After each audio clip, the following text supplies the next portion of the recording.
నాకు 31వ తేదీ జనవరి 31వ తేదీ యాక్సిడెంట్ అయింది. అప్పుడు యాక్సిడెంట్ అయ్యి చిత్తూరుకి పోయి మేము ట్రీట్మెంట్ చేసుకొని వచ్చేసినాము. అప్పుడు ఆ డాక్టర్లు ఏం చెప్తున్నారంటే ఎన్నెముక్కకి మాత్రం ఆపరేషన్ చేస్తాము, దాని తర్వాత మా వల్ల కాదు, ఎక్కడైనా పోయి చూపించుకొని అని ఇంటికి పంపించేస్తున్నారు. ఇంటికి వచ్చినాక ఒక 2 రోజులు తాలి ఇక్కడ ఉండేవాళ్ళు చూసేకి వచ్చిన నాకు అప్పుడు ఇక్కడ ఉండేవాళ్ళు నాకు ఇక్కడ మురుగన్న అని ఒకరు ఉన్నారు,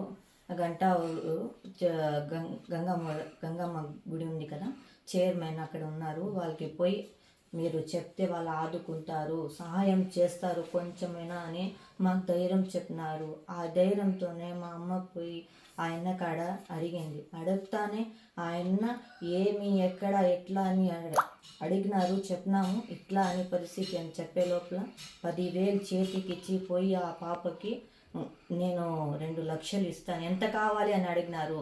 మాకు 2 లక్షలు సహాయం కావాలంటే 2 లక్షలు ఇస్తాను, దాని మించి ఏమైనా కూడా ఇస్తాను, నేను నాకు సహాయం ఎంత అవుతుందో అంత ఇస్తామని చెప్పినారు. కానీ ఆయన వచ్చి నన్ను మాట్లాడి నీ పరిస్థితి ఏమమ్మా అని అడిగినారు.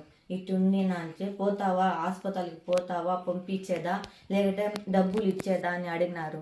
కానీ మాకు డబ్బులు అవసరం లేదన్నా, మాకు హాస్పిటల్కి పంపించి నా కాలు వస్తే నా బిడ్డల పైన నేను ఉంటే చాలన్నా. అంటే నా చెల్లెల్లాంటిది మా నువ్వు, నేను నీకు ఆదుకుంటాను, పోండి మీరు పోయి అక్కడ ఏముంది పరిస్థితి నాకు ఫోన్ చేసి నాకు చెప్పండి అని చెప్పినారు. కానీ మేము పోయినాము, అక్కడ స్కానింగ్లు అది ఏమేమో చేసినారు, 80,000 అయింది. అంతా చేసి పిలుచుకొని అక్కడ ఏం చేసినారు, నరాల గురించి మా వల్ల ఇక్కడ కాదు, మీరు వేరే హాస్పిటల్కి వెళ్ళిపోండి అని చెప్పి పంపించేసినారు. ఆడిని ఇంకా వచ్చేసి రేపు బెంగళూరుకి పోదాము అనుకుంటున్నాం. దయచేసి అందరూ నాకు సహాయం చేయండి, కొంచెం సహాయం చేసి ఆయన నాకు వచ్చి నేనున్నానని చెప్పి నాకు ధైర్యం ఇచ్చిన దానికి నాకు ఆదుకున్నారు ఆయన. కొంచెం దయచేసి మీరు కూడా నన్ను సహాయం చేసి నా కాలు వచ్చి నేను నడిచినట్టు మీరు చూడండి, అందరూ కలిపి నాకు సహాయం చేయండి. అందరికీ ధన్యవాదాలు చెప్పుకుంటాను. నాకు మాత్రం ఇంత మాత్రం చేస్తే మాత్రం మీకు మాత్రం ధన్యవాదాలు చెప్పుకుంటాను. నేను సచ్చేదాకా మీకు అందరికీ రుణపడి ఉంటాను. కొంచెం సహాయం చేయండి. నాకు మురుగన్నకి ప్రత్యేక ధన్యవాదాలు. ఆయనకి మాత్రం నేను రుణపడి ఉంటాను. ఆయన గురించి లేకపోయి ఉంటే మా అనే వాళ్ళు ఎవ్వరు నాకు ఆదుకోలేదు.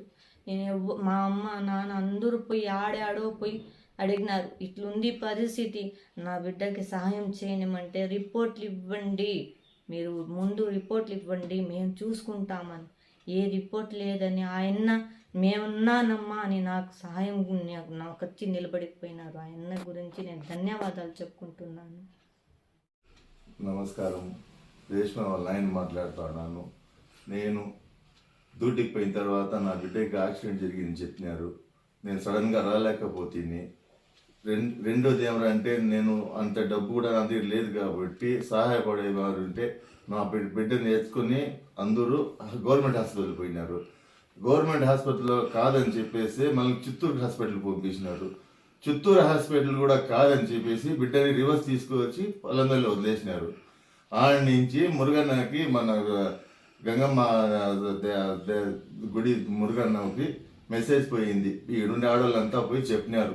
చెప్తే ఆయన వచ్చి ఏం జరిగింది, ఎట్లా జరిగింది అంటే ఈ మారి జరిగింది.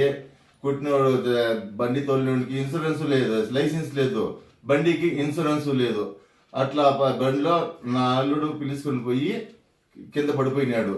ఈ పరిస్థితిలో గంగమ్మ గుడి మురుగన్న వచ్చి నా బిడ్డని ఆదుకొని గవర్నమెంట్ హాస్పిటల్కి పోవద్దుమా, డబ్బులు ఇస్తాను, నువ్వు ఏడన్నా పోయి నడిచే విధంగా మళ్ళంగా తిరిగిరా తల్లి, నీకే పెద్ద సహాయమైనా ఏ చిన్న సహాయం అన్నా నేను ఉండే వరకు నువ్వు భయపడద్దు, నువ్వు నడుచుకొని రావాలా, నువ్వు ఇట్లా పోతే నా వల్ల కాలేదు, ఎట్లా పోతావో అట్లా రావద్దమ్మా, నడుచుకొని రా, నీకే సహాయం కావాలని నేను చేస్తాను అని చెప్పి మురుగా చెప్తేనే మళ్ళీ బయలుదేరిపోయినాము.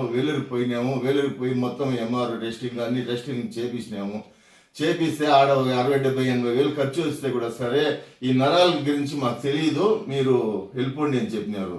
మళ్ళా కాడి నుంచి పలందరికి వచ్చేసింది బిడ్డ. నేను డ్యూటీ దిగి వచ్చినాను ఇంటికాడికి. ఇప్పుడు నా బిడ్డని ఏడంటే ఆడ తీసుకుని పోయి ఎంత అయితుందో అది ఎంత దూరమన్నా ఉంది ఇండియాలో, అంత దూరం తీసుకుని నా బిడ్డని కరెక్ట్ చేసి తీసుకొని రావాలని చెప్పేసి ఒక తండ్రిగా నేను బాధపడుతూ ఉన్నాను.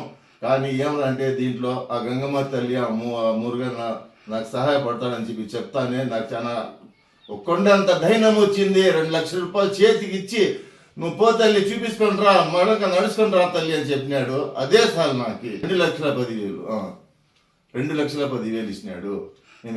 అదే సార్ నాకు అని చెప్పి దాంట్లోనే పని అయిపోతుందంటే ఈ మాట జరిగింది. నరాల వీక్నెస్ వల్ల అది కాదు అని చెప్పేసినారు. మనకు వచ్చేసినాము. ఇంకా రేపు మేము వేరే జాగాలో పోతా ఉన్నాము బెంగళూరుకి.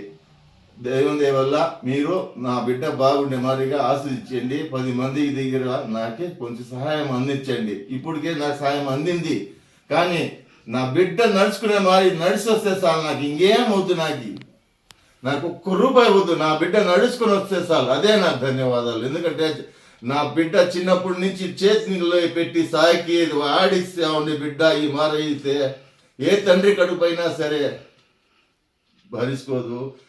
నా దగ్గర అంత స్తోమత లేదు, నాకు శక్తి లేదు.